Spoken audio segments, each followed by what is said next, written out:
Баршаңызға сәлем. Мен бүгін сіздермен дәл осындай керемет шоколадты пирогтың рецептісімен бөлісемін. Шынытысымызға жұмыртқамызды саламыз.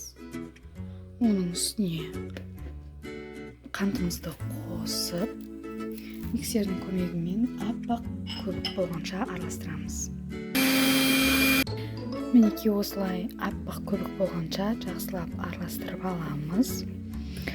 Одан кейін оның үстіне сұйық майымызды құятын боламыз. Және де сүтімізді құямыз. Жақсылап венчиктің көмегімен араластырамыз. Дәл осы кезде біздің пешіміз қосулы тұру керек, яғни 180 градуста қосып пешімізді қыздырып қоямыз. Осылай араластырып, енді құрақ ингредиенттерді салатын боламыз. Ингредиенттерді осы тістің ішінде араластырып аламыз. Енді ситаның көмегімен өткізетін боламыз. Ұнның барлығын бірден салып жіберуге болмайды. Осы жерде жазылған ұнды 2-3 бөлікке салып араластыратын боламыз. Бізде ұнның 3-ші бөлігі енді жақсылап венчикпен біркелкі масса болғанша араластыратын боламыз.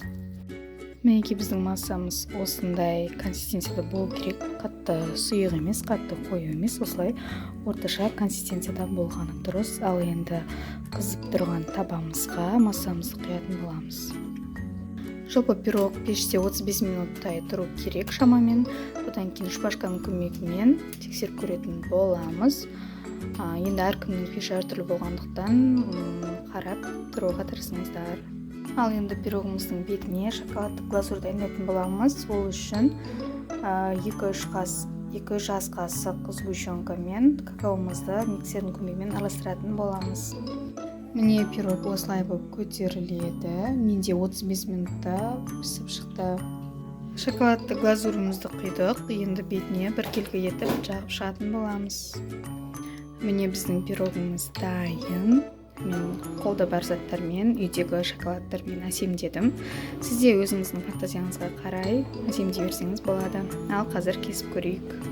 Мінекей пирогымызды кестік. Өте нәзік, өте жұмсақ болып піседі. Сіздерге де дайындап көруге кеңес беремін.